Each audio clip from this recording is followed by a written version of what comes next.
you all in this first ever IC on ocular trauma. This IC has been envisaged in the interest of general ophthalmologists, as trauma is common everywhere and it is dealt by general ophthalmologist as well as in a specialized center. So as a general ophthalmologist, one should assess and what to do and what not to do and when to refer the purpose of this IC. With this word, I would like to invite Professor Sudhir sir for his talk, Management of Eyelid Laceration. Yes, sir. So, Professor Sudhir sir is currently a member of Managing Committee of AIOS, and he has occupied all the posts of Bihar Ophthalmical Society and Patna Ophthalmical Society. Yeah. And currently, sir is heading GMC Betia. Good morning, everybody. I'm very thankful to AIOS and Dr. Amit Raj for giving me this opportunity, and I welcome you all for this talk on trauma. We all know that trauma is one of the important morbidity of eye. Whenever I teach students what is the function of eye, most of them will say that vision, which is natural. Some people are more intelligent, they will say balance also. But hardly anybody think that aesthetic region is also there. Aesthetic,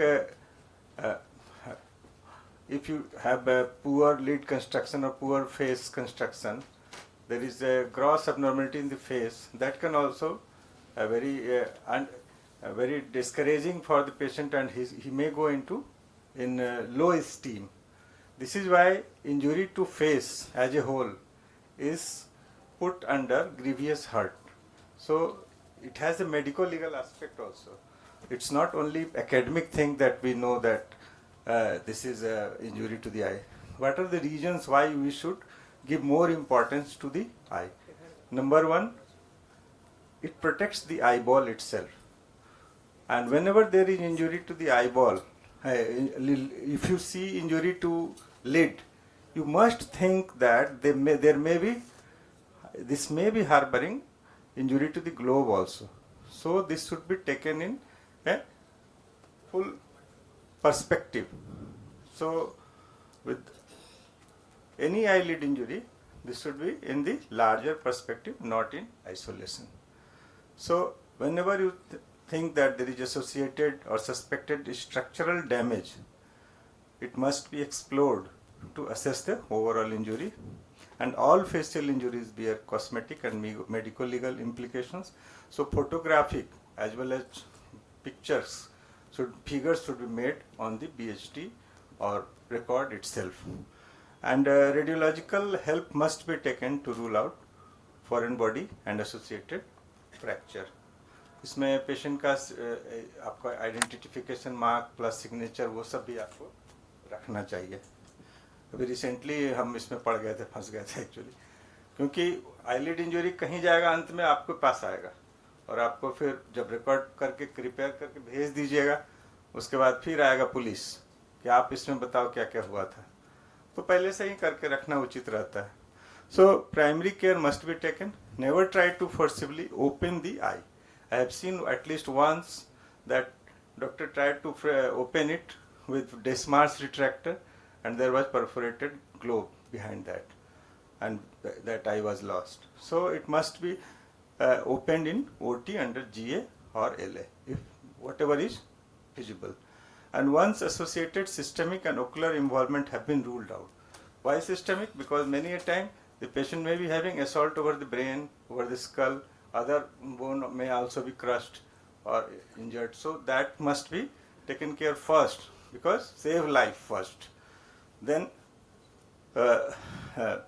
you can take it when the patient is stable. You can take it on elective basis within 24 hours, and another 12 to 24 hours can be taken until initial edema subsides. And dirty wounds can be taken after cleaning. and disinfection.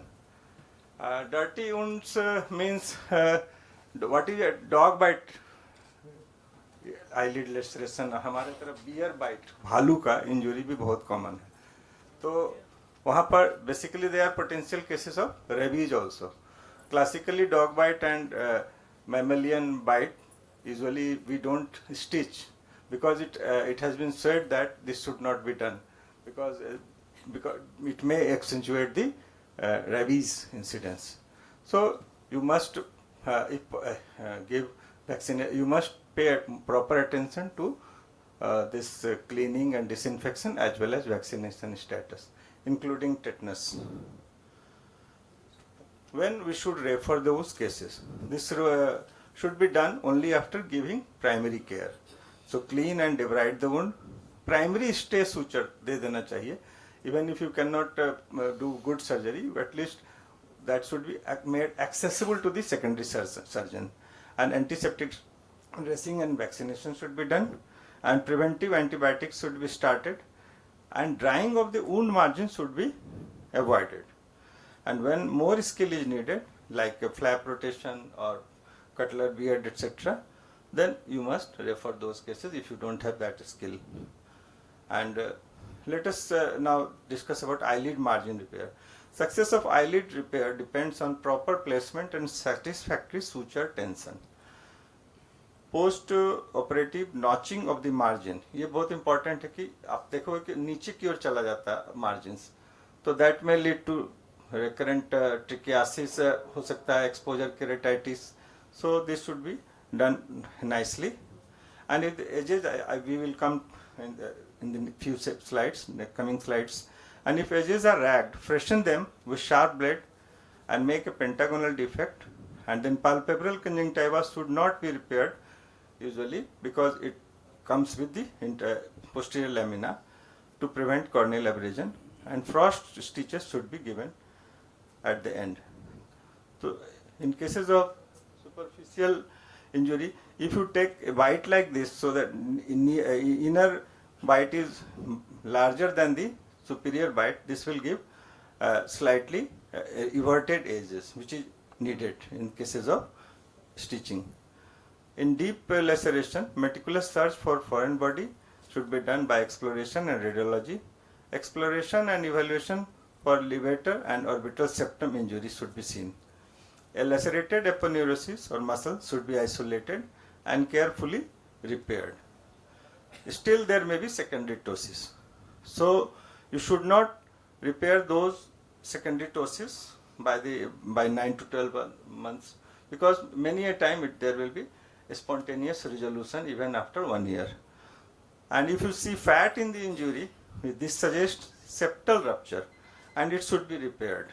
But in cases, care should be taken, should not include the septum or lid in the repair. Otherwise, there will be lag ophthalmos in down gaze. So, basic lidless injury, if it is involving the margin and tarsal plate completely, make it sharpen the edge and make it pentagonal and stitch in different layers. This is the basic thing. Before going to this, you must stitch the margin. Take a central bite in the center of the lid margin at gray line with a strong suture. Like I usually prefer 6-0, which is very thick, but it gives better strength, and 1 or 2 marginal stitches, and then it is knot is tied, and then inner in two layers. Actually, I see a posterior lamina and then skin, muscle lamina and then skin, and you can take a frost suture to stabilize this in the upper forehead. Here is this lid injury. Here you can see that upper lid as well as lower lid is also avulsed. So lower lid, first you should take this suture so that end to end can be reached, and you see whether this can be opposed easily or not. And then after this, then upper lid also is taken like the manner it was described earlier in that picture.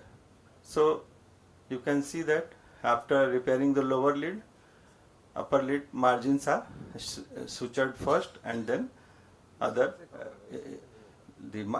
injury away from the margin is taken care of.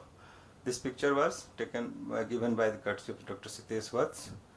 And lid injury with tissue loss, when the tissue loss is up to 25%. Actually, lid we have a very good we are blessed with good blood vessels and lax tissues in the eyelids, and older the age, laxity is more.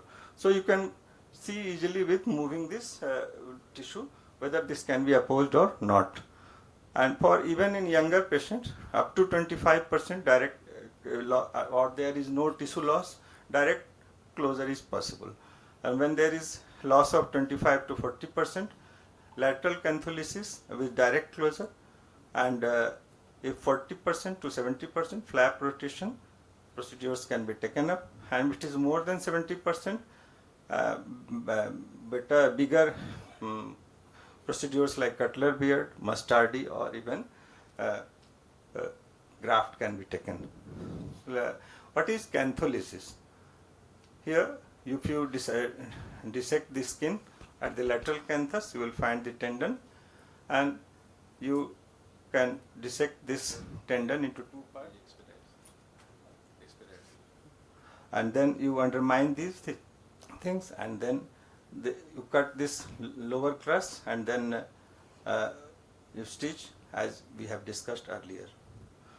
Tangel flap, and if you have less more defect, you can make a curved skin and skin dissection and undermine this area, and then it can, after adding this with cantholysis, you can rotate this flap to here and stitch it as given in the picture.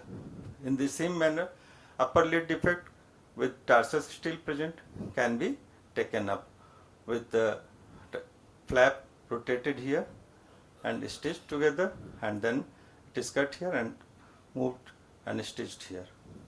So these are the basic principles. Similarly, for upper lid also, tangel can be done, cutler beard can be done, and these are the basic principles which we can follow up. And if you have canalicular injury, you expose that external canaliculi and then push either mini monaca or 24 gauge IV cannula, whichever is available. Even if nylon 70 thick millimeter or 20 monofilament nylon stitch can be pushed into the cut end of the canaliculi and stitched and secured around with fine sutures, and then external wound, outer suture nylon can be taken up and secured over the skin so that it does not cause injury to the cornea. With this, I say thank you. Thank you, sir, for detailed description of eyelid injury and principle of repair. Now I invite Dr. Ravi Ranjan, sir. Sir will be dealing with management of canalicular laceration.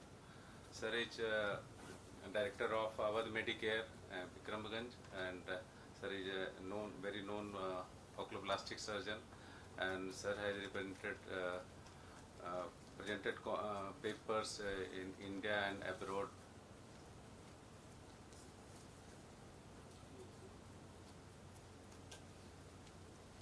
Good morning all. My topic is, thanks Amit, my topic is canalicular injury repair, newer advancements. No financial interest, no conflict of interest. Canalicular injuries are common in medial eyelid trauma in roughly 16 to 36% cases, and most injuries occur in young adults. It scores 83% in less than 30 years male. Involve lower canaliculus, lower canaliculi, upper or lower, by canaliculi 6.3%. Primary repair is, if it is primary repair done, very good outcome. Repair should be done within 48 hours, and successful repair have been reported within 5 days of injury. Why to now a question arises, why to repair monocanalicular laceration? In 25% have symptomatic epiphora when an isolated inferior canalicular laceration is not repaired, and the upper canaliculus drain 20 to 30% of tears when the lacrimal pump is functionally normally. Etiology of canalicular laceration are too many. There are assault, fist, body contact, motor vehicle crash, fall to the ground, sharp object, blunt object, hook-like. But in our part, the most common cause of injury is blouse hook fastener injury. That is more common in babies nowadays. The mode of canalicular injury is direct trauma to the canaliculus or indirect trauma to the canaliculus. And technique of repair for canalicular injury is direct catheterization or retrograde catheterization. For direct catheterization, we can use bicanalicular stents, whether Crawford, Rittling or Dino. Or monocanalicular stent, as told by Dr. Sudhir, mini Manoka, or a stenting material, we can use IV cannula.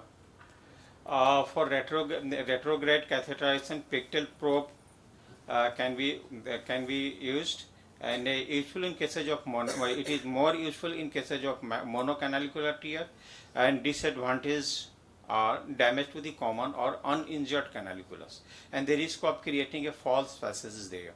And the material for canalicular stents are nylon, polyethylene, Supramate, Teflon, silicons, etc. And the advantage of silicone material is they are inert and stable.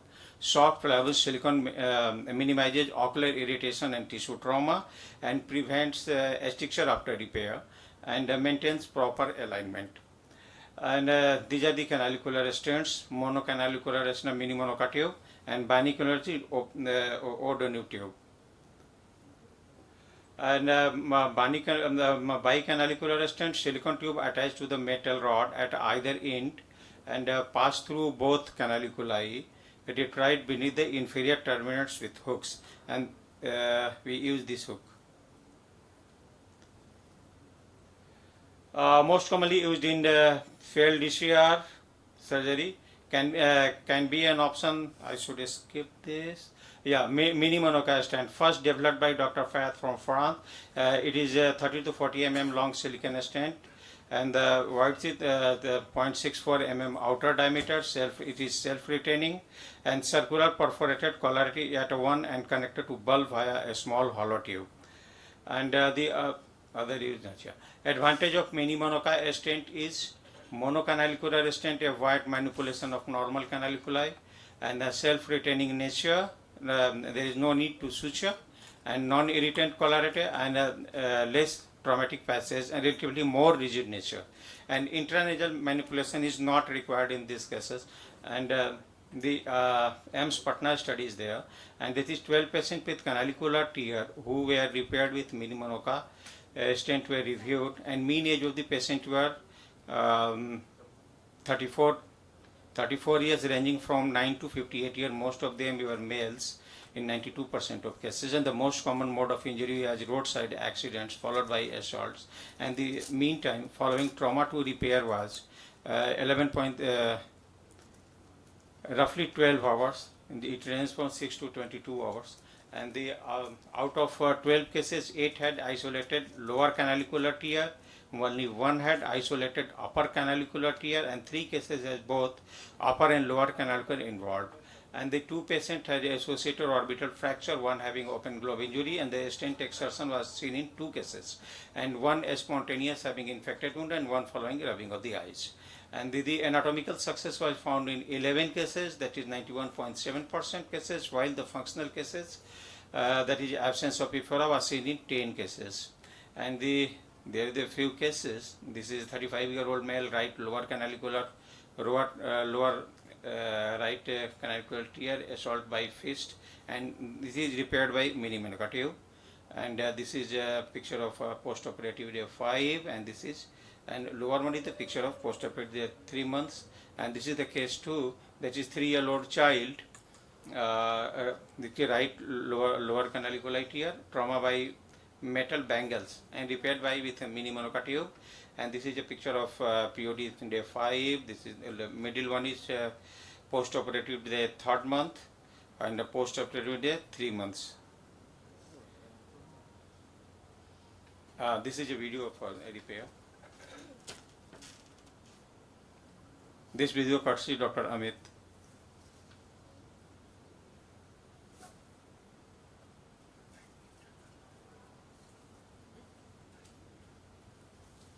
Punctal dilatation.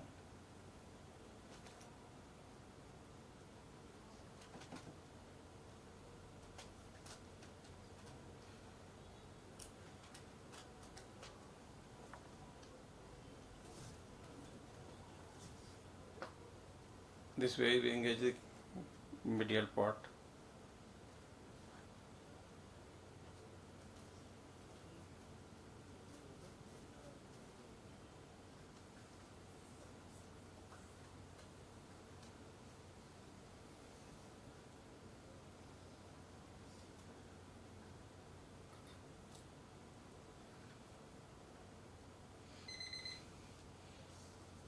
इसका thickness कितना रहता है minimum नाका का?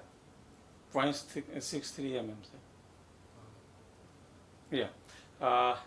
This is the picture of post-operative day 1 month, and it is 6 months. Mini monoca stent has widely been used in repair of monocanalicular lacerations. And conclusion, one should assume the canaliculus has been cut if there is any injury extending close to the lip margin medial to the puncta of the eyelids, and canalicular injury, if repaired within 42 hours, of lead to the higher success anatomically as well as functionally. And mini monoca being monocanalicular stent prevent undue manipulation trauma to other uninvolved canaliculus which is manipulated in a standard bicanalicular silicone stent. Thank you for your patience. Thank you, sir, for elaborate presentation of canalicular injury. Canalicular injury, one of the commonly missed injury, mostly in subtle cases. If there is any abrasion, especially in the medial part and history of trauma, one should always be thoughtful because prognosis is very bad if repaired late. So now next in the line, Dr. Prabhakar, he will be presenting management of corneal perforation. Dr. Prabhakar is a well-known cornea surgeon, and currently he is in AIIMS Kalyani as assistant professor. Previously he was with us. So now he will present with corneal perforation. A very good morning. At the outset, I would like to thank sir for giving me the opportunity. So I will be presenting on corneal perforation repair. We know that there are various terminologies and classification systems as far as ocular trauma is concerned, and the purpose of having these terminologies and classification is to provide an unambiguous and clear definition for all types of ocular injury, to have a standardized language for description of injuries in clinical practice so that we can communicate across the world with having the same terminologies and everybody can understand, and for predicting the prognosis of the case. So Birmingham eye trauma terminology is one of such terminology or classification system which assigns specific terminology to the as far as trauma is concerned, and following the Birmingham eye trauma terminology, the ocular trauma classification group that has come up with a classification system wherein they are using various parameters, like 4 parameters. The first being the type, which tells us the mode of injury. Then the zone, which tells us the anatomical involvement of the eye. The grade, which tells us the visual acuity at presentation. And last but not the least is the presence or absence of relative afferent pupillary defect, which says whether how is the functional, what would be the functional outcome. That means how much the function has been compromised. So this is not only important at the outset, but also is very important as far as prognostication is concerned. So before going further, let's understand how big is the problem, what is the magnitude of the problem. So corneal trauma is considered to be one of the most common cause of commercial blindness, corneal blindness, in children, and more often seen in children, young males. And because of this, this is a psychological and economical, having an economical implication apart from vision loss and cosmetic disfigurement. So say once a patient is brought into the emergency room. So what should be the goal? The first and the foremost thing should be like recognition of emergent systemic conditions which needs immediate attention and management. Then identifying the extent of ocular involvement and assess the need for imaging and formulate any initial therapeutic plan. History is of utmost importance. you to get the mode, duration, what kind of treatment the patient has received so far. And apart from this, the examination, the visual acuity examination is of utmost importance. You have to mention the projection of rays. This is having medical legal implications as well. So I will skip this part and I will straight away go to the pre-operative management part. So now we have already planned, we have examined the patient in the emergency room. Now we have admitted the patient. Put an eye shield. Do not instill any topical eye drops into the eye. Until and unless you are sure that the patient is supposed to wait for a longer period of time, then only you instill eye drop. That too should be preservative-free antibiotics that we often use for intracameral injection like moxifloxacin without any preservative. We have to give analgesic medication to the patient. We have to keep them on broad spectrum systemic antibiotics, give injection tetanus toxoid, and definitely, as it said, that it is always prudent and it is always wise to take these patients under general anesthesia. So make sure that your patient is fasting for at least 6 hours so that you can take the patient at the earliest. The counseling part of the patient is of utmost importance. We have to explain them what is the primary aim of the surgery, what is the need for multiple surgery. There can be a need for multiple surgery, and of course possible need for enucleation in cases of severe injury. So we have to take informed consent.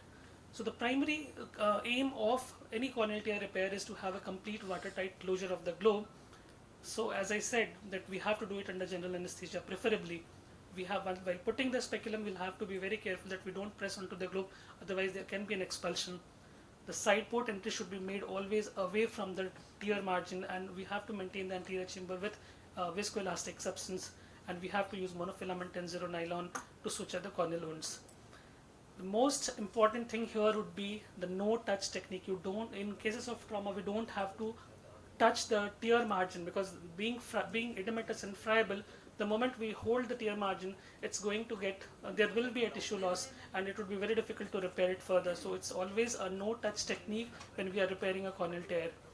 Now, I'm going to tell you about 3 basic things which are very important in corneal tear management, and if we know these three things, we can manage any sort of corneal tear. The first being the depth of sutures. We have to put depth. The sutures that we are passing should pass through a depth of at least 90% depth. That is the most important thing. The second thing that is important is that we have to place sutures perpendicular to the corneal tear margin or the laceration. Oblique sutures would cause tissue torque, and there will be wound slippage and wound gape and leakage. So it's always better to put perpendicular sutures. The third thing is that the base of suture, that means the suture should be equal on both the sides.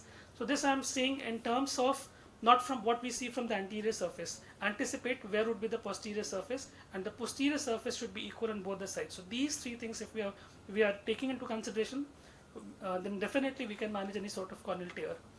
We know about zone of compression, that larger the suture bite, more will be the zone of compression, and zone of compression should overlap. Smaller the suture bite, smaller will be the zone of compression. We know that our cornea is prolate, that means peripheral part of the cornea is flatter and the central part of the cornea is steeper. So while repairing also, we try to restore that anatomy. So what we do, we take tighter and longer suture bites in the periphery, smaller and closer suture bites in the center, taking into consideration the zone of compression. And this is what we call as Rousseau-Hayes technique of repairing corneal tear. As far as sequencing of suturing is concerned, always secure the bends first. Like here 1 and 2, these are the bends where we have to secure first. When we are dealing with triangular flaps, we have to again secure the apex first, because if we do suturing of rest of the parts, leaving behind the apex and taking it at the end, there will be a wound gape, and there will be leakage of the aqueous. As far as stellate lacerations are concerned, we can do it many ways. We can just start suturing from the periphery with multiple interrupted sutures, or we can put a purse string sutures. And at times, even after putting all those sutures, we feel that there is still a central hole which is still patent. So what we do, at this point of time, we can put a tissue adhesive, that is cyanoacrylate glue, and a bandage contact lens. But many times, even bandage contact lens and tissue adhesive will not help, and then in that case, we'll have to go for a donor patch graft, or we can go for a primary corneal transplant if it is more than 5 millimeter in size. As far as iris incarceration, this is like often we come across, like there is iris prolapse. So obviously, do we need to reposit that iris, or we need to cut it off? So if it is more than 12 hours, if it is devitalized, if it is depigmented, or it seems as if it's very much contaminated, it's always better to excise that part of the iris, and do not reposit ever that part of the iris. We know that there is often corneal scleral tear that comes to our emergency room, and how do we manage? So always first restore the anatomy. That means secure the limbus first, then suture the corneal part, and at the last go for the scleral repair from anterior to the posterior. So here is first we have secured the limbus, then we are securing the cornea. As I said, first secure the bends, and then subsequent corneal suturing. And as when we are going for the scleral part, we are going from anterior to the posterior. So I think we are done for the day, but a very small video I would like to take you through. So here we are just making a side port entry, and we are trying to maintain the anterior chamber by injecting viscoelastic. One thing is very important, that we have to remove the loose epithelium around that wound. Then we are releasing the iris which was there at the wound. We are again reforming the anterior chamber and passing the suture at 90% depth perpendicular to the tear margin. And now we have to titrate the tightness of our suture.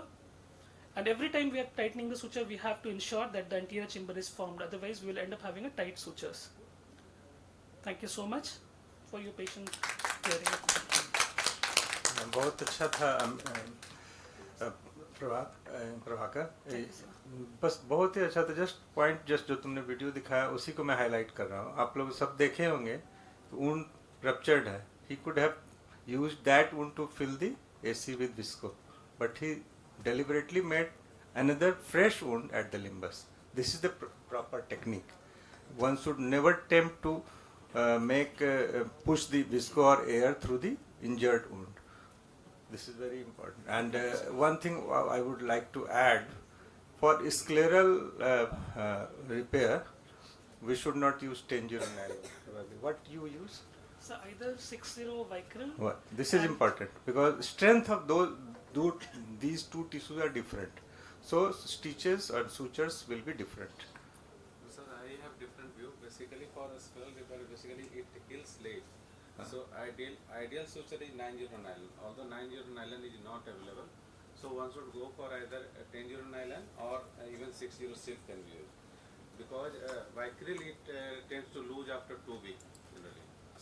So, but the tensile strength of 10-0 is very 10-0 poor. is very poor. I have done with 10-0 in emergency cases. It will not hold. So it is always better to use a thicker stitch. But it will stay for longer period. Vicryl to lose very early. Yes, that is okay. But अब तक तो हम लोग ऐसे ही करते हैं. बहुत अच्छा था Prabhakar. And now I call upon our chief instructor Amit Raj for his talk on management of traumatic cataract.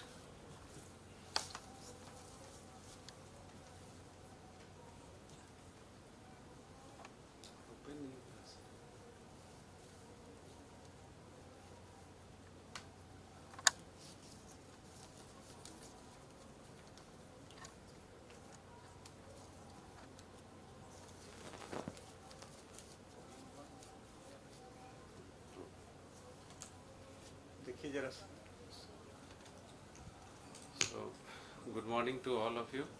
So, my topic is on traumatic cataract, and there is vast presentation of traumatic cataract, and it can be associated with any type of trauma, whether it may be blunt trauma or penetrating trauma. So, these are the different presentation of traumatic cataract. So, coming to epidemiology, lifetime of ocular trauma, lifetime risk of ocular trauma is around 14%, and 27 to 65% of cases can lead to traumatic cataract. And as reported earlier, young adults and children are more prone to trauma.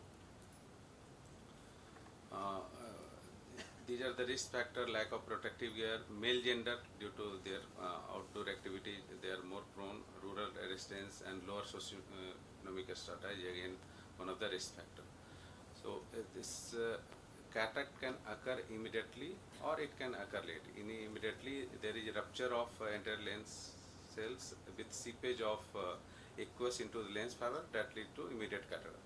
And there is equatorial expansion in any type of trauma, especially COP or counterCOP, and this damage to lens fiber, then there is later on there is cataract formation.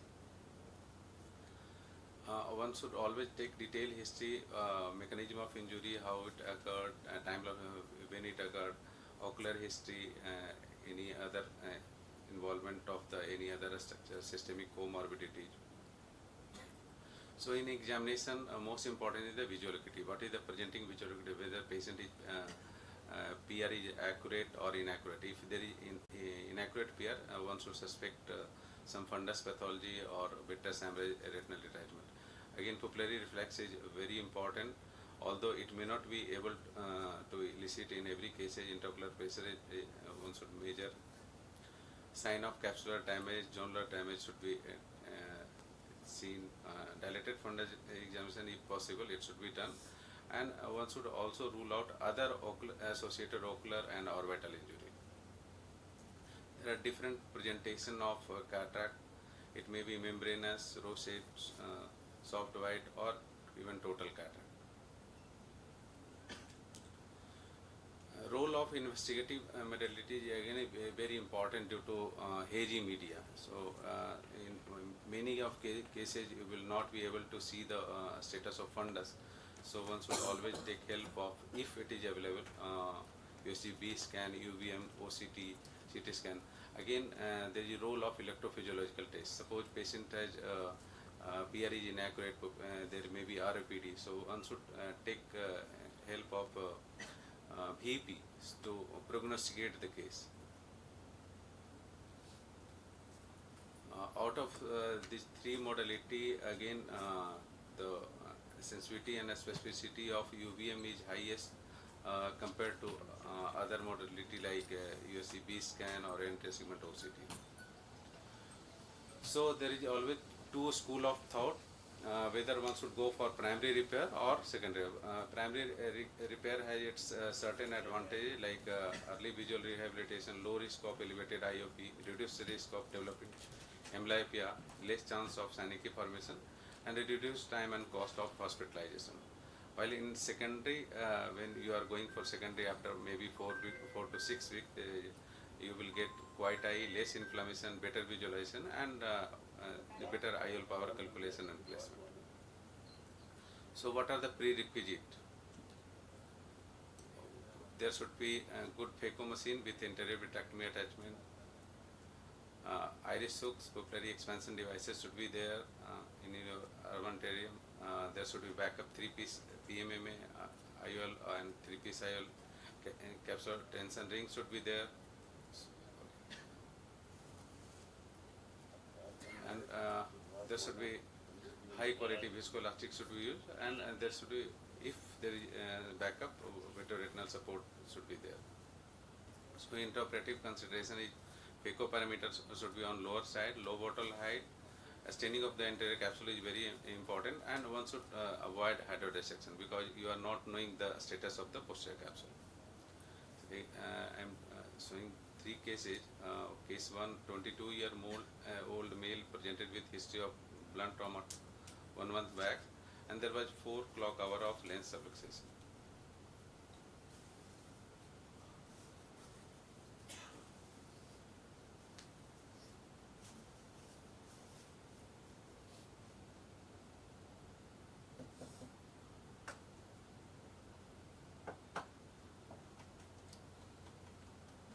Rexus should be started away from the subluxation, and the subluxated area one should come late. And there is multiple plane of hydrodelineation.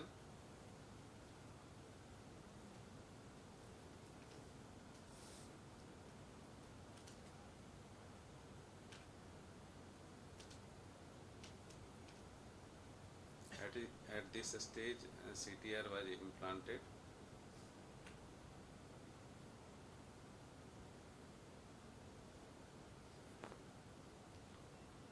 After cleaning of the remaining cortex, 3-piece IOL was injected in the bag. And haptic of the bag, haptic of the IOL was in the direction of subluxation.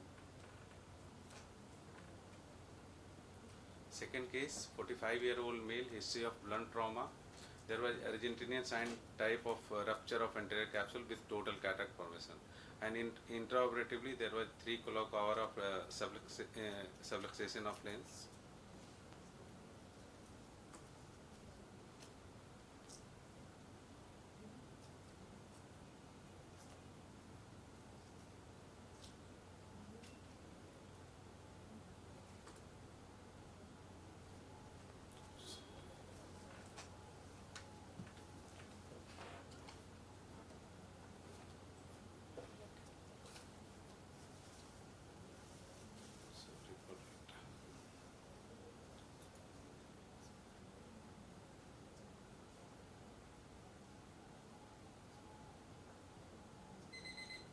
So after complete cortical aspiration, there was subluxation in this region.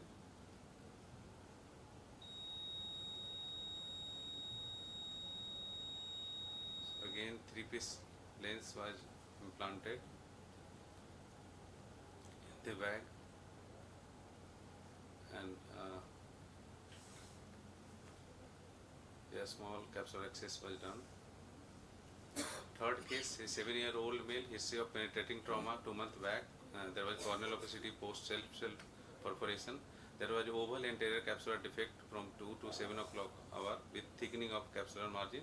Again, PC defect detected intraoperatively.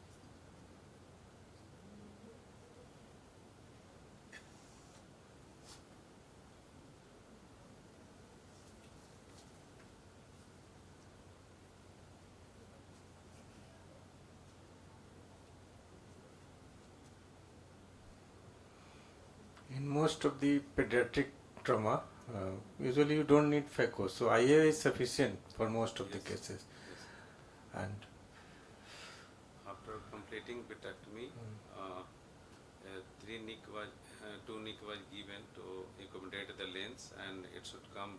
You should not come into the optical area.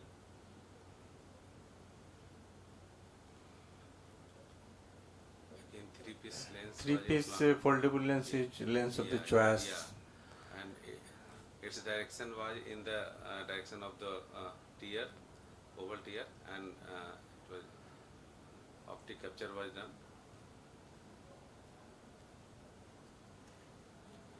And So, in every pediatric, as you have seen, that there is a suture of the wound, yes, even if it is yes, phaco. suture should be done. Suture should be done in pediatric cases, So at least one. there is a small study. There is 43 cases. Out of them, 72% were male, and most of the patients presented in the lower age group.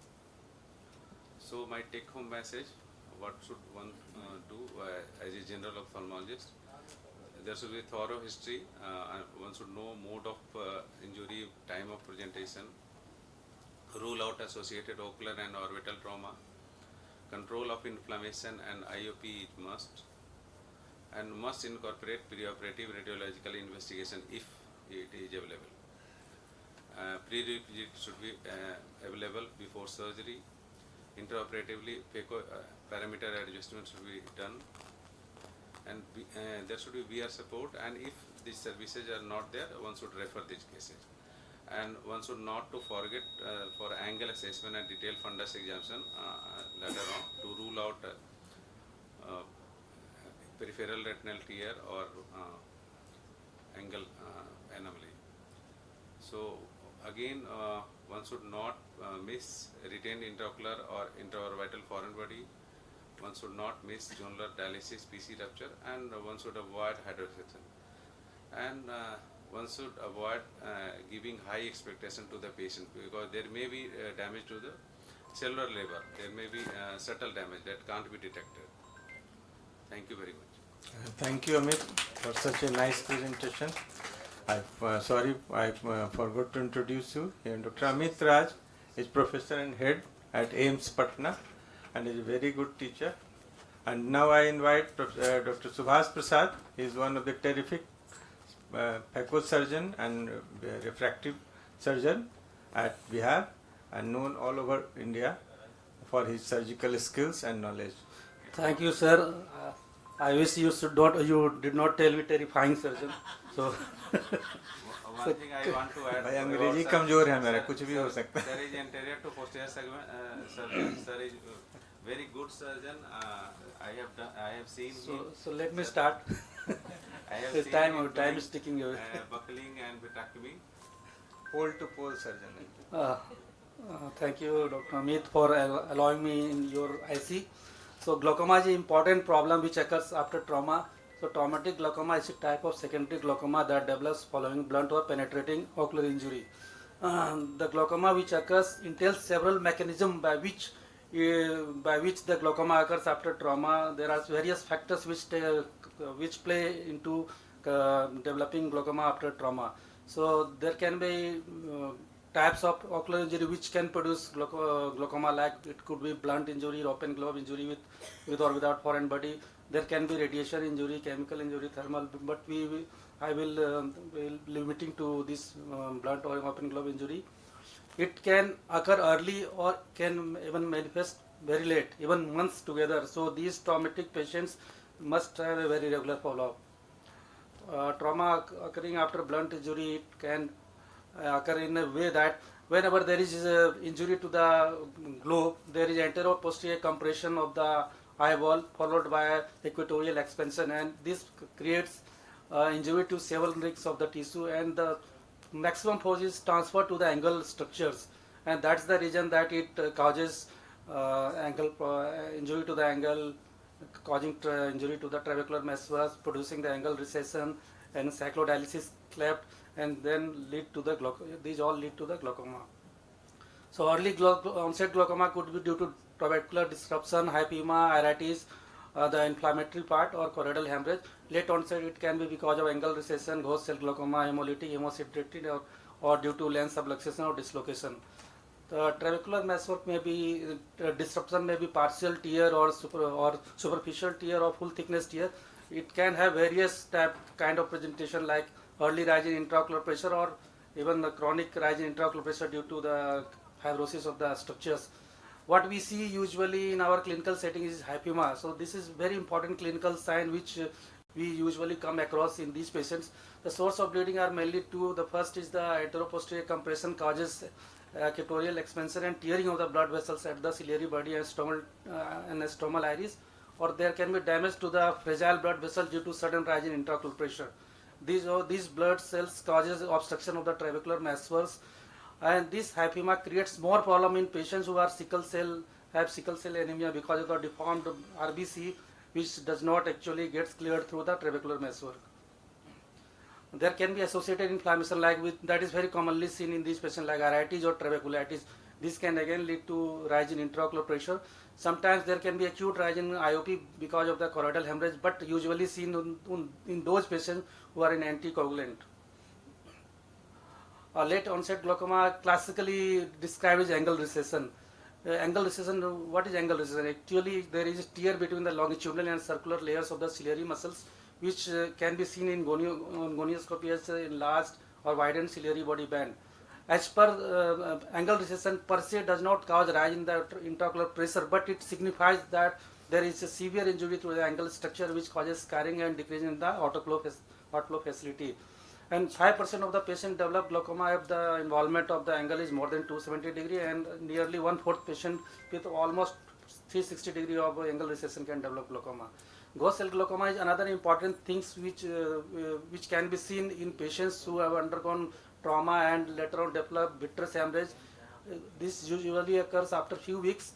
This is because of the change in the shape of the RBC and consistency, which becomes this RBC becomes spherical instead of biconcave, and contains hinge body or degenerated hemoglobin, and because of that it changes the color, and this can pass through the jonular dehiscence into the anterior chamber, and that clogs the trabecular meshes. These are not that important.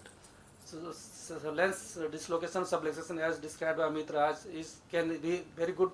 It can be a strong association between trauma and the lens subluxation or lens injuries. These can lead to pupillary block if there is anterior dislocation, or if it is dislocated posteriorly, the vitreous may come into the anterior chamber and again cause pupillary glaucoma. But many times it may be open angle of variety because of the several mechanisms like intermittent closure of the angle, the inflammatory part, or the clogging of the trabecular mesh by the lens part also. So open angle kind of glaucoma can also be there. penetrating injury, if you see, usually the pressure is low in the initial phase, but gradually the pressure can rise because of the several mechanisms, like if you have not repaired the globe nicely, or because of the extensive injury, there can be extensive anterior synechia, or there can be posterior synechia leading to secondary angle closure glaucoma, or there can be liberation of the lens materials, which is again causing clogging of the trabecular muscle and its associated inflammation. These all can lead to rise in the intraocular pressure. Later on, there can be epithelial dam growth, or there can be fibrous growth. Like in this patient, you can see the large iris cyst. Then again, that was due to the penetrating injury, and it can cause rise in intraocular pressure. So whenever you see patient, you have to carefully examine the globe. Not only the globe, as Dr. Sudhir has said. First do the systemic examination, then the ocular head and nexa, then the ocular examination. You look at the pupillary reaction, visual acuity. Slit lamp examination is the most important thing, and gonioscopy should be avoided in the earlier part of the trauma. Let the inflammation settle down, then you can do gonioscopy later on. As such, it is not going to change the management of the glaucoma in the patients. So it's better to be avoided. Do the dilated eye examination to look for any zonal dehiscence, and indirect ophthalmoscopy has to be done. The gonioscopic finding can be, depending upon the injury, it can have various types of appearance, like there can be widened ciliary body face in case of angle recession, or then can be membrane overlying the angle. You can find cyclodialysis cleft, which is due to disinsertion of the ciliary body from the sclera. As initially the pressure may be low, but later on, once it heals, it can give rise in the intraocular pressure. You can see torn iris process or trabecular messer flaps. So what are the imaging which can be helpful to diagnose some part, like a cyclodialysis cleft, which requires actually either your UBM or even ASOCT can be helpful in those situations. And later on, perimetry has to be done to see how much damage the patient has incurred. Management depends upon the underlying cause. Mainstay of the treatment is the anti-glaucoma treatment, because most of the time the glaucoma gradually subsides and the patient's IOP recovers. It's always better to avoid carbonic anhydrase inhibitor in sickle cell hypema, avoid prostaglandin and pilocarpine. Rest you have to take care of the inflammation part also. And if it doesn't respond to all this, sometimes you have to resort to surgical avenues also. So regarding hypema, we all know that this is common things. One has to monitor the pressure of the eye and whether it has involved the cornea or not. So any case of hypema with resistant IOP which is not responding to maximum medical therapy should undergo drainage. If the pressure is more than 50 mm for 5 days or more than 35 mm for 7 days, it's known to lead to corneal endothelial staining, so it's better to drain it out. Or if you see that it is not going, even if there is full hypema, 8 wall hypema, then again, or sickle cell anemia or trait patient, they should undergo the early wash out of the blood. So in the early part, the drainage does not require anything extra, just do paracentesis and it will come out. Make 2 paracentesis. Sometimes you can have clot, that requires little bit of extra care, because if you pull with your forceps, even sometimes iris can come out. So it's better to use bimanual irrigation aspiration system to see that if there is any clot that can come out. Sometimes you need to use retractor to cut the clot and then take it out. Open glove, the essential is to do the meticulous repairing as told by Dr. Prabhakar. So just to summarize, glaucoma can arise from any kind of trauma. It can manifest early or late. So all these patients require long-term follow-up. Even if you find that one eye has some glaucomatous damage and other eye is normal, then always suspect that probably the patient had undergone trauma. Sometimes patient may not give history if it had occurred during the childhood. So do the gonioscopy and you can find the changes. Control the IOP and treat the underlying cause, and associated ocular injury needs attention. And as told, regular follow-up of the trauma case is mandatory. Thank you very much. For excellent presentation on various aspects of traumatic glaucoma. Now I would like to invite Dr. Abhishek for his presentation on management of posterior segment trauma. Dr. Abhishek is a well-known vitreoretinal surgeon, and he has basically a distinction of starting VR services in AIOC2024 AIMS Patna, and now he is developing VR services in AIMS Kalyani. Good morning all. And thank you sir for the kind introduction and giving me opportunity to participate in this IC. So my topic is posterior segment trauma. So there are so whenever a person suffers blunt trauma or an open globe injury, there are certain manifestations which happen in the posterior segment. So a general ophthalmologist should know and should timely recognize those conditions so that adequate management and timely referral can be done. So one of the condition you see here, this is there. Here we see a patient who has suffered blunt trauma, and post blunt trauma he is presenting with this opacification at the posterior pole. You see the retinal whitening over the posterior pole over here, and here also you can appreciate the macula and the posterior pole which is whitened. If you do a OCT through these layers, you see the retinal architecture, it is thickened. It is thickness is greater than the normal, and there is because of edema inside the retinal cells. And when you do a fundus fluorescein angiography, you see hardly any leakage. Okay, so these manifestations you can see either in the posterior pole or in the periphery, this retinal whitening. So this is a very common condition we encounter day to day in our trauma clinics, where so this is a condition of commotio retinae. So this is characterized by it. So a person has suffered a blunt trauma and it is a counter-cope injuries. Okay, so a person will present with intraretinal opacification because of extracellular and intracellular edema. And there is an underlying photoreceptor disruption also because of the severity of the blunt trauma. So if you do an FFA, you will not find any leakage over it. But on OCT, you will see increased thickness of the macula. So as a general ophthalmologist, it is so you should just observe the patient and just counsel the patient that it is a self-resolving condition. And generally, fundus fluorescein angiography is not required on the first outset. And also, a person might think since there is retinal edema, so we can inject anti-VEGF, which is generally not required. So there is no need of fundus fluorescein angiography and anti-VEGF in this condition. Just proper counseling and reassurance to the patient is enough. So second condition you see, now we see you see a crescentic scar over here, a white scar which is passing through the fovea, which is concentric to the disc and temporal to the disc. So this is again one of a very common condition known as choroidal rupture. So actually a person suffers blunt trauma and then there is mechanical disruption of the choroid, RP and the Brooks membrane. So all these three layers get ruptured and so we see the underlying sclera. So this choroidal rupture, it can either be single. If it is in the macula, it can either be single or it can be multiple. So here we see one here and one here. Okay, so and this can either involve the macula or it can involve the periphery.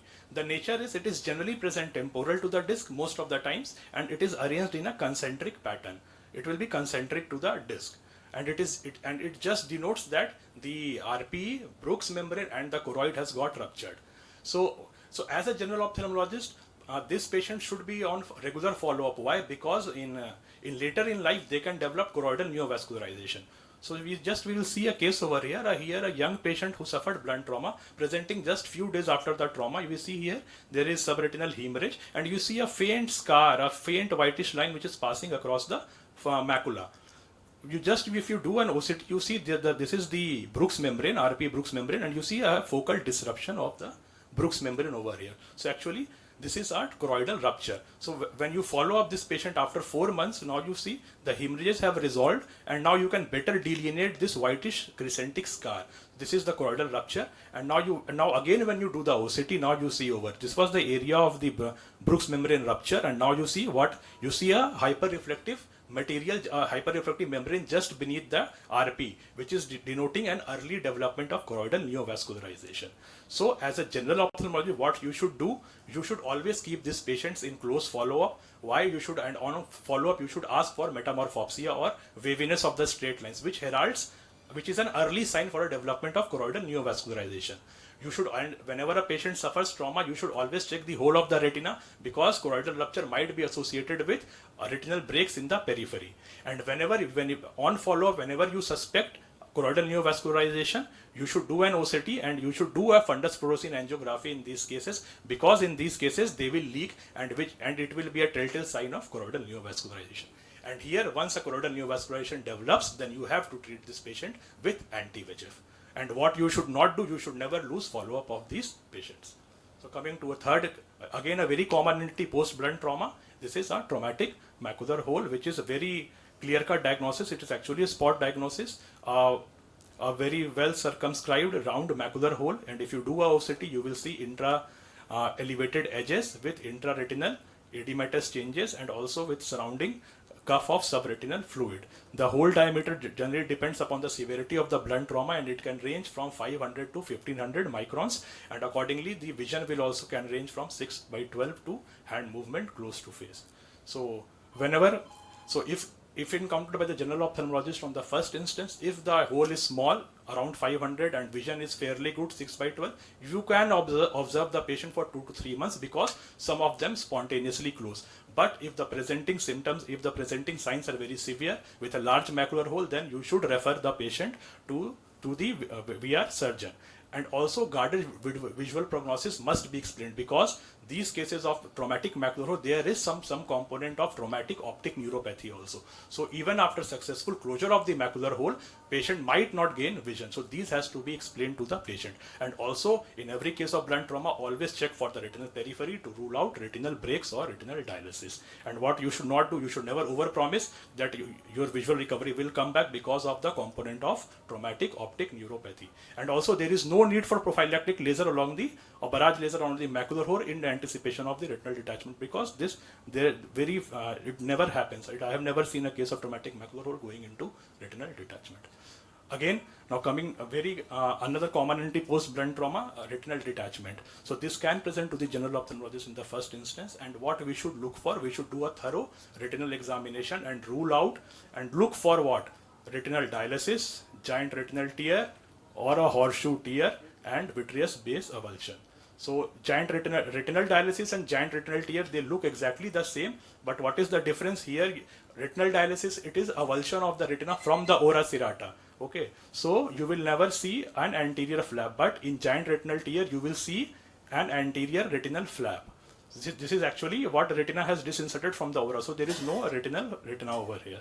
And these horseshoe tears, they are very common post-traumatic injury, and this is vitreous base avulsion. Sometimes you see just behind the lens in the anterior vitreous a large this pigmented band. This is vitreous has detached from the ora serrata, from the pars plana. So this is the pigmented epithelium of the pars plana, which you see over here, a large vitreous base avulsion.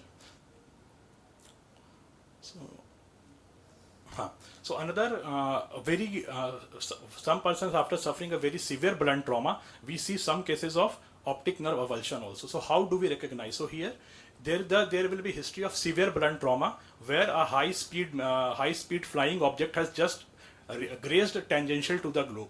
It can either be a missile injury seen in wars, or it can be because of a gunshot injury. So in those cases we see patients will come with no PL. There will be deep excavation. So what will blunt trauma, it will cause severe rotation of the globe, and that will cause separation of this optic nerve from the rest of the or the optic disc from the retina. So you see a deep excavated optic disc with peripapillary hemorrhages and with concomitant central retinal artery occlusion. So this is a very grave, in fact, it is because of secondary to very severe trauma that whole optic disc, it gets separated from the scleral rim and from the lamina cribrosa, and retina is separated from the optic disc also. And this and along with concomitant, there is central retinal artery occlusion also. So these cases actually carry very nil visual prognosis, and at the outset patient has to explain about this grave condition. One of the common condition which we can see in ICU, especially this. Now you see here, what we see here, we see polygonal areas of retinal opacification. You see these polygonal areas of retinal opacification, and in between you see there are clear zones of retina. So all around there are polygonal areas of retinal opacification. In between there is zone of clearing. Along with, you will see there are some cotton wool spots distributed throughout the retina along with hemorrhages. So if you do an OCT also, you will see there are certain intraretinal hyperreflective zones in the intraretinal architecture. So actually this is a case of posterior retinopathy, and these cases are seen in cases of acute and chronic pancreatitis, post road traffic accidents, when patient has sustained long bone fracture or chest compression injury. So these are because of fat embolization to the retinal vessels, which causes a kind of ischemic retinopathy, and that's why we see all these manifestations. So we should be aware about these manifestations, especially in a long bone fracture in cases of acute and chronic pancreatitis, because actually these all signify underlying retinal ischemic damage. Nothing can be done about these conditions. You have to just stabilize the systemic condition of the patient. Now, one very interesting case of patient, one of our patient, he came to us, he suffered a road traffic accident, and he presented to us with subhyaloid hemorrhage. So, and since he had suffered a road traffic accident, so we and CT scan was also ordered, and he had a subdural hemorrhage also. So we referred him to a neurosurgeon who drained the subdural hemorrhage, and then after 1 month again he came back to us. So we did an OCT. Now you see here, this was a subhyaloid hemorrhage. This is the retina. Above the retina is the blood, that is subhyaloid blood, and this is the posterior hyaloid. That's why it is subhyaloid hemorrhage. So we did a YAG hyalotomy. So we made an opening in the YAG, in the posterior hyaloid, and post opening, now this blood has drained down, and now after 1 month this blood has cleared. So what we are dealing with is actually there is intraocular hemorrhage along with intracerebral hemorrhage or intradural hemorrhage. This is a case of Terson syndrome. Okay, sir. So this is a case of Terson syndrome. So whenever a patient comes to, a patient can present with simultaneous bleeding intraocularly and also in the cerebrum also.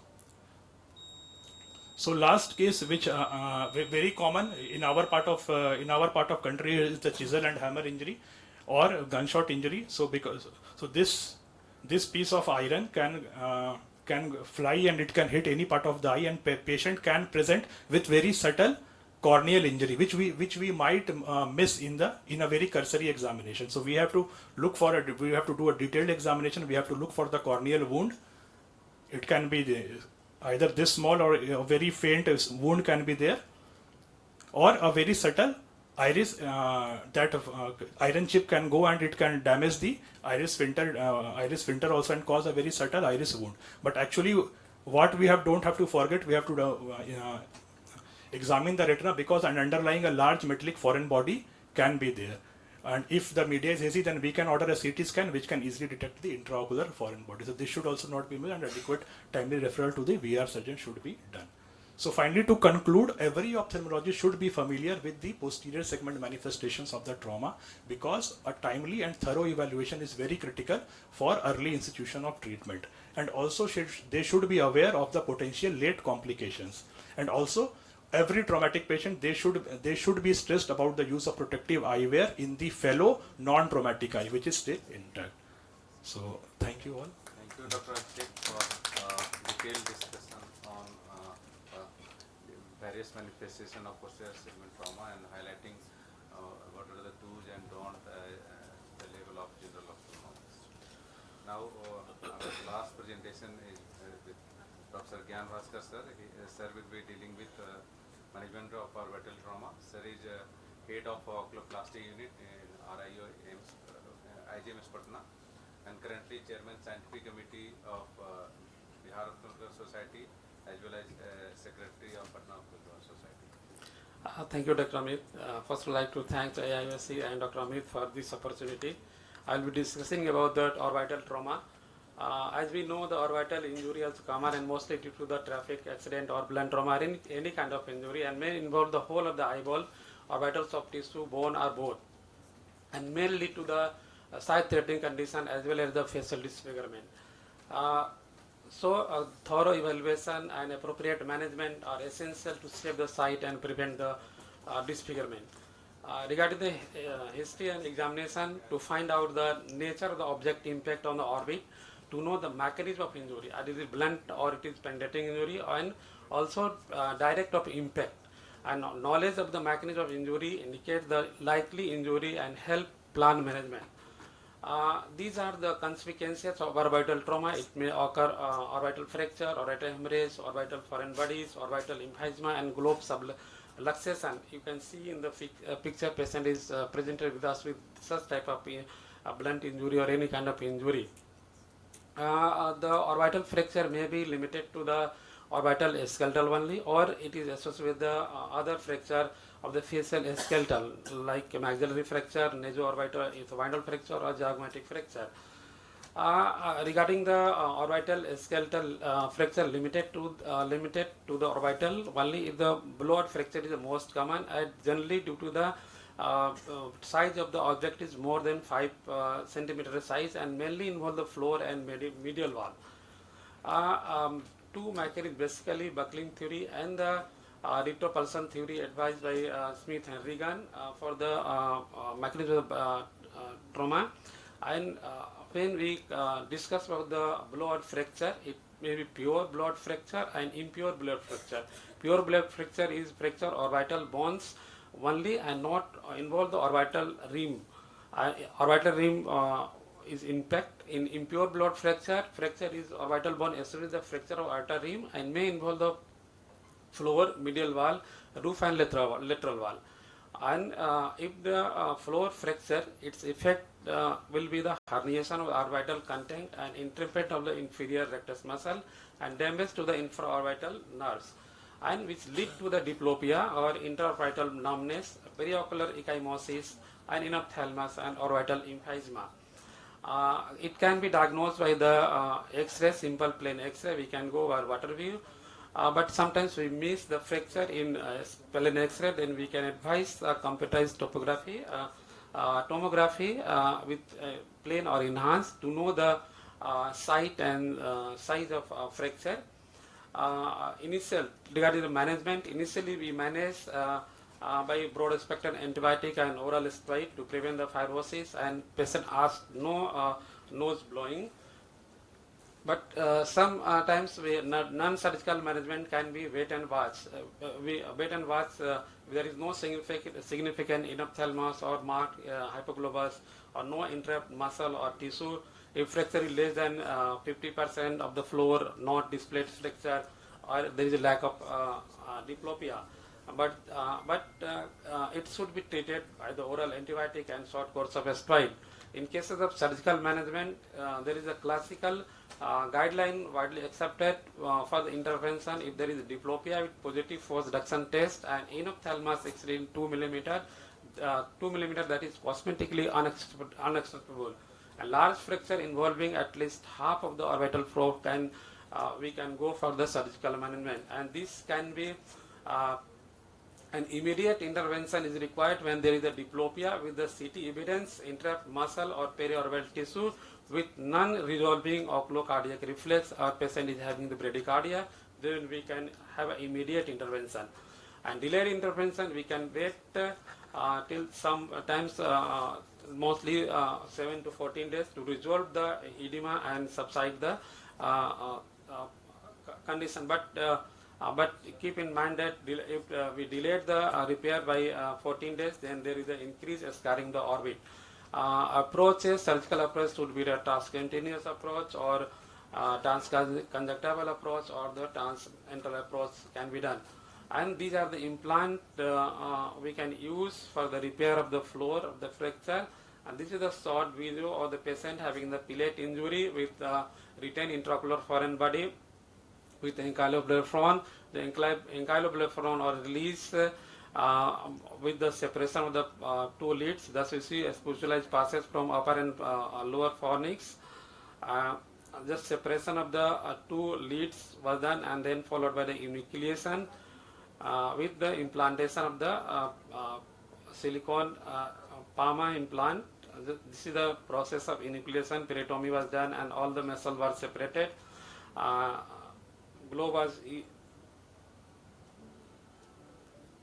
was enucleated, and the implantation of this, just we see the implantation of the Palma material followed by the suture of the tenons and conjunctiva in different layers, so that it prevents the exclusion of the implant. Followed by the conformer was implanted, and after the 6 months there is a customized processes was done, and patient achieved the good cosmesis. Regarding the orbital hemorrhage, orbital hemorrhage may be localized in the supraocular space or extraocular intracorneal space or within the belly of the extraocular muscle, and lead to the pain, ecchymosis, elevated intraocular pressure, choroidal force, and compressive retinal vascular compression or optic neuropathy, and sometimes glote abscesses. Medically, it can be managed. Patient is having, if there is any problem of the oxygen saturation, then we can give the oxygen, or intravenous mannitol, steroid, and topical beta blocker can be given. And surgically, we can decompress if there is a nerve compression or alter any arterial perfusion or there is hemosis. In emergency, lateral canthotomy, there is the globe is tight, then we lateral canthotomy and cantholysis was done to drain the blood. If foreign body retain foreign body in the periocular area, then it can confirm by the MRI, CT scan can be done, or MRI only can be done in cases where we suspect only non-metallic particles. Treatment could be prophylaxis tetanus can be given, and if removed particle is sent for the culture sensitivity, and antibiotic can be given. Surgically, we remove organic matter like wound or stadium like removed. Otherwise, if retained, it lead to the recurrent abscess formation and sinus formation. In the orbital emphysema, if the air is accumulated within the eyelids and orbit, it is due to the fracture of the paranasal sinuses or orbital wall and lead to the periorbital swelling, proptosis, loss of vision, and occlusion of the central lateral artery. Compressive ophthalmopathy also cause, and the management is mostly resolved spontaneously 2 to 3 weeks, but it can be managed by the restriction of ocular movement and surgical approach is the lateral canthotomy and cantholysis. If there is a globe subluxation, then it can be managed by the immediate reduction of the globe. Otherwise, it lead to the exposure keratopathy and loss of vision. So conclude that orbital injury are the common, and they are very in nature and severity. History, clinical examination, CT scan could be diagnosis. If there is a fracture, it may require multidisciplinary approach. Thank you so much for your time. For excellent presentation of different manifestation of orbital trauma and its management at the level of general ophthalmologist and when to refer. Thank you, sir, and thank you everybody. With this, I think time is for next session, and I am thankful to all the co-instructor and above all the delegates who has attended this early morning session. Thank you all. Next session में जाइएगा नहीं लोग. May I अगला invite कार्यक्रम all जो the- है पढ़ने लिखने के बाद. May I invite all the co-instructor to for a group photo? तो हो गया फोटो. टाइम कर लेना है. तो लेकिन अगला है प्राइवेट प्रैक्टिस. अगर आप करें या नौकरी करें, either you have options both, and now you have to choose the among this. हाँ अभी करेंगे. आप लोग भागिएगा नहीं. ताला लॉक किया था.